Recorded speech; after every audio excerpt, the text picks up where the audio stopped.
Salut Thomas, la Guinée est un pays que tu connais bien, où tu as été couvrir le soulèvement populaire de février dernier. À distance, tu as suivi l'élection présidentielle du 18 octobre qui s'est soldée officiellement par une victoire au premier tour du président sortant, Alpha Condé, 82 ans. Qu'est-ce qu'on peut retenir de ce scrutin? La situation en Guinée est assez inquiétante. C'est-à-dire qu'il y a des résultats qui ont été officiellement proclamés par la commission électorale soi-disant indépendante, avec une victoire d'Alpha Condé au premier tour, avec près de 60% des voix, 33% à son principal challenger, l'ancien Premier ministre Cellou Dalein Diallo. Mais ces résultats sont contestés par l'opposition. Et surtout, il y a un cycle de violence dans lequel est engoncée la Guinée. Ça ne date pas de l'élection présidentielle du 18 octobre, ça date depuis plus d'un an. C'est-à-dire qu'en octobre 2019, il y a un mouvement de la société qui réunissait la société civile, l'opposition, qui s'appelle le Front national pour la défense de la Constitution, qui s'est levé pour interdire à Alpha Condé de modifier la Constitution et d'effectuer un troisième mandat. Donc il y a eu des manifestations monstres dans Conakry et un peu partout dans le pays, avec une répression très dure contre la population. C'est-à-dire qu'on avait, avant l'élection, 92 personnes civiles, parfois des adolescents, qui avaient été tués par les forces de l'ordre. Et là, depuis l'élection présidentielle, il y a eu une série de manifestations à Conakry, mais aussi à l'intérieur du pays, à l'Abbé, qui ont fait une vingtaine de morts. Des enfants, parfois en très bas âge, 3 ans. Et donc, le résultat a été proclamé samedi.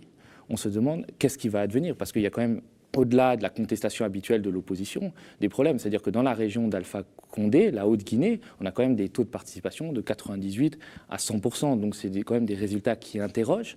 Il n'y a pas eu de mort entre le recensement électoral et les élections, quoi. Alors, on a soi-disant nettoyé le fichier électoral, puisqu'il y avait une population à peu près 12 millions d'habitants, 7 millions d'électeurs. On a trouvé que c'était un peu trop, on a ramené ça à 5 millions, mais on ne sait pas les électeurs qu'on a expurgés du fichier électoral. Donc il y a quand même un certain nombre d'interrogations. Et c'est vrai que ce qui est étrange, c'est que la communauté internationale se tait par rapport à cette répression. Parce que moi j'étais là-bas en Guinée en février-mars, au moment où il y a eu le référendum justement pour modifier la Constitution. Alpha Condé a proclamé le résultat du référendum avec 92% de oui. Donc on peut se demander si ce score soviétique était véritablement réel. Et c'était absolument terrible, parce qu'on tuait des adolescents, notamment sur l'Axe, qui sont les quartiers les plus fervents pour l'opposition à Conakry. On tuait des adolescents pendant les manifestations, mais aussi après. Moi, je me souviens qu'il y avait un gamin qui s'appelait Idrissa Bari, qui, le soir d'une manifestation, sortait chercher du pain, et un policier de la BAC lui a tiré une balle. Il était blessé, il perdait du sang. Sa famille a appelé la Croix-Rouge. La Croix-Rouge, et d'ailleurs ça avait fait un scandale, avait refusé d'intervenir en disant il nous faut l'autorisation d'un officier de police judiciaire pour intervenir. Donc évidemment, l'officier de police judiciaire ne donne pas cette autorisation-là. On l'a emmené à 2 hôpitaux successifs qui ont refusé de le soigner parce qu'ils avaient des ordres du gouvernement de ne pas prendre en charge les blessés par balle lors des manifestations ou après des manifestations. Et ce gamin-là est mort finalement, il avait 15 ans. Et au-delà des chiffres qu'on peut donner des dénonciations d'Amnesty International, ça montre à quel point cette répression-là peut être aveugle et injuste. La Guinée est une ancienne colonie française, une ancienne colonie rebelle, mais qui est tout de même redevenue très amie de Paris avec Alpha Condé, qui a de nombreux réseaux en France. Quels sont ces réseaux ? Alors, tu as raison de dire que c'est une colonie, entre guillemets, rebelle. C'est le seul pays, en tout cas la seule colonie d'Afrique francophone, qui a dit non par référendum à la communauté proposée par le général de Gaulle. Il y avait le Niger aussi, mais les résultats ont été truqués et finalement, le Niger avait adhéré à la communauté. Donc finalement, la Guinée, en 1958, la Guinée a eu son indépendance. Plutôt que les autres colonies d'Afrique francophone, n'a pas par exemple le franc CFA, et Sékou Touré avait mené une politique très anti-France-Afrique. D'ailleurs, Focard, qui était le monsieur Afrique de Charles de Gaulle, avait essayé de le renverser. Bon, quand Sékou Touré est mort en 1984, il y a eu un président qui s'appelait Lansana Conté, qui était un peu plus proche des réseaux france-africains. Mais c'est vrai qu'en 2010, il y a eu une élection et Alpha Condé a été élu dans des conditions quand même assez controversées, il était très très en retard au premier tour, c'est-à-dire au premier tour, l'actuel challenger d'Alpha Condé, Cellou Dalein Diallo, avait eu 43%, Alpha avait eu que 18%, et pourtant Alpha Condé a gagné au second tour, parce que Alpha, c'est quelqu'un qui a passé énormément de temps en France, qui est universitaire, qui est un ami de longue date, depuis le lycée de Bernard Kouchner, et qui est membre de l'Internationale socialiste. Donc Bernard Kouchner, qui était à l'époque ministre des Affaires étrangères de Nicolas Sarkozy, a fait des mains et des pieds pour que Alpha Condé soit élu. D'ailleurs, il y avait Havas, du groupe Bolloré, qui faisait la communication de la campagne d'Alpha Condé. Et finalement, Havas a été récompensé puisque le groupe Bolloré a récupéré la concession du port de Conakry immédiatement après l'élection d'Alpha Condé. Donc, les réseaux socialistes se sont trouvés très satisfaits de l'élection d'Alpha Condé, même si très vite, il y a eu des répressions de manifestations, des tueries par balles. Et il y a quelque chose qui est quand même très important en Guinée, c'est la question des mines. C'est-à-dire que la Guinée est un scandale géologique pour le fer, pour l'or, pour le diamant, mais aussi pour la bauxite. On estime que la Guinée a les plus grosses ressources de bauxite au monde, ce qui permet de fabriquer l'aluminium, et est le 3e producteur mondial. Donc ça attire toutes les convoitises, d'autant qu'en 2013, Alpha Condé, avec l'aide de Tony Blair et George Soros, ont remis à plat tous les permis miniers qui avaient été acquis, distribués dans des conditions douteuses. Et donc, ça a attiré la convoitise de grandes entreprises mondiales, de géants de l'aluminium et aussi d'entreprises françaises. Jean-Luc Mélenchon a par exemple tweeté ces derniers jours « Macron et la communauté internationale détournent le regard de ce qui se passe en Guinée. La Guinée n'intéresse que lorsqu'il s'agit de piller ses mines ». Les récentes enquêtes que tu as menées avec notre cellule d'investigation semblent donner de la chair à cette accusation. Parlons d'abord de ton dernier papier, co-signé avec Théo Cazenave, sur l'usine d'alumine Alteo de Gardanne, dans les Bouches-du-Rhône. La Guinée semble loin, mais en fait, elle est tout proche. Est tout proche.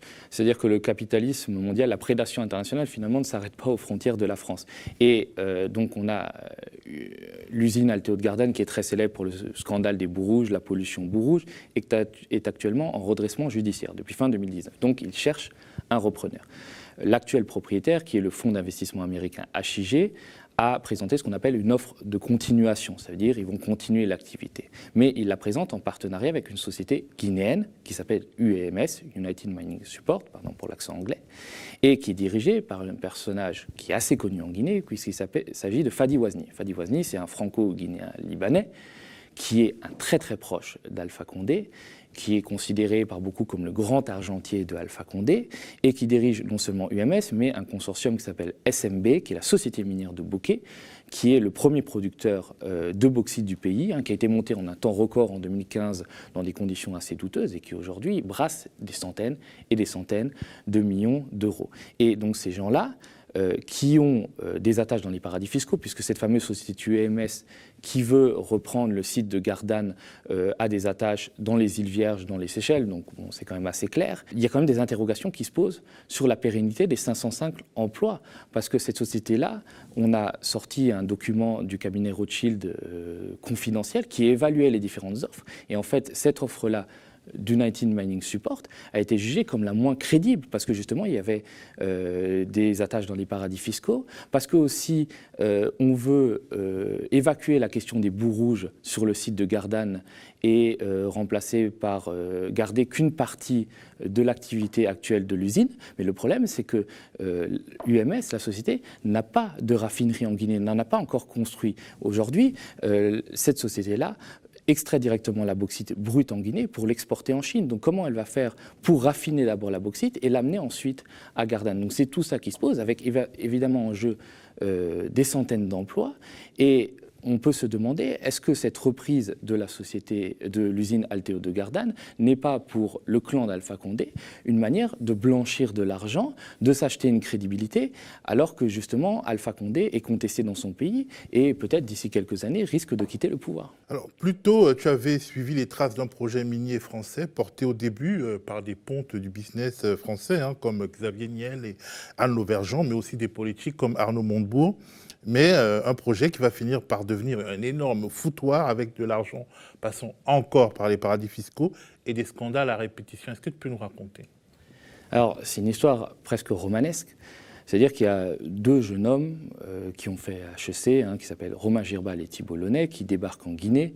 Romain Girbal va travailler dans la société de son père, qui est un ancien membre de l'ambassade de France à Conakry. Et c'est justement à l'époque où on remet à plat tous les permis miniers en 2013. Et Girbal va réussir à dégoter de manière assez extraordinaire, un permis d'exploration minière dans la zone de Bokeh, donc la zone minière qui exploite la bauxite. Et cela avec une petite société qui a 10 millions de francs guinéens, donc c'est-à-dire à peu près 1 000 euros de capital, donc rien du tout, face aux majors, les grands géants de l'aluminium comme Rio Tinto. Donc c'est déjà quand même assez surprenant.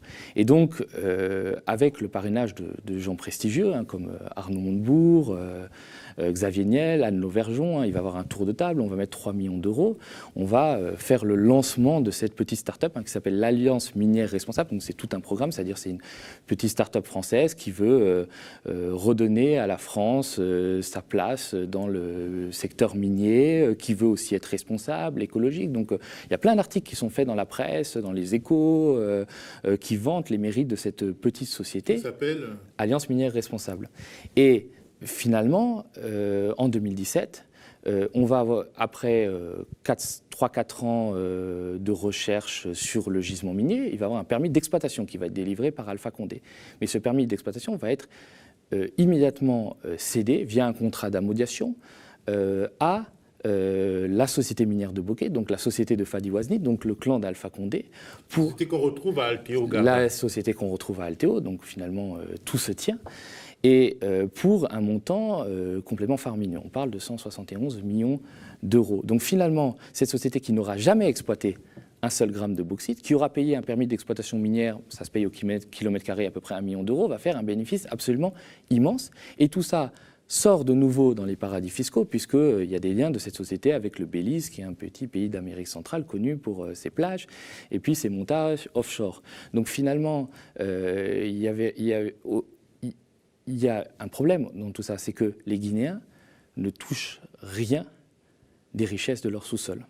C'est-à-dire que Libération, via Agnès Favre et Aboubacar Akoumba Diallo, a continué mon enquête sur l'Alliance minière responsable et a trouvé que pour éviter de payer les 15% qu'on doit à l'État guinéen, c'est-à-dire que l'État guinéen est normalement actionnaire de 15% de toutes les sociétés minières, puisque ce sont les richesses du sous-sol, c'est ce qui revient aux Guinéens, on va créer les deux, je nomme Romain Girbal et Thibault Launay, toujours appuyés par Anne Lauvergeon, par Xavier Niel. Plus par Arnaud Montebourg. Plus par Arnaud Montebourg qui s'est désolidarisé de l'affaire en disant qu'effectivement, moi je suis venu pour monter une entreprise éthique, responsable, et on met tout le fric dans les paradis fiscaux. Il y a des grosses suspicions de corruption des proches d'Alpha Condé, on va monter des sociétés à Hong Kong qui vont permettre de facturer des prestations complètement extravagantes et de permettre de minorer le bénéfice de la société AMR pour payer le moins d'impôts possible, c'est-à-dire ne pas rendre aux Guinéens ce qui leur appartient.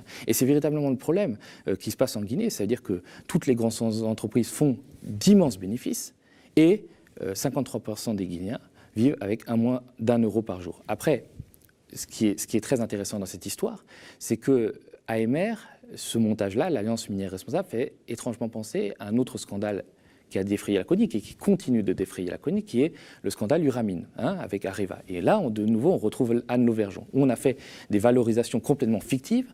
On a acheté des mines d'uranium qui ne valaient pas en Centrafrique, en Afrique du Sud, en Namibie, qui ne valaient pas un copec, mais qu'on a acheté des sommes folles avec des suspicions de financement de la vie politique française. Donc, est-ce que cet argent d'Alliance minière responsable a servi non seulement au clan d'Alpha Condé, mais aussi à certains responsables politiques français? Ça, c'est toute la question. En tout cas, il y a une plainte qui a été déposée par un collectif d'opposants, qui est le collectif de transition en Guinée, ici en France, devant le parquet national financier.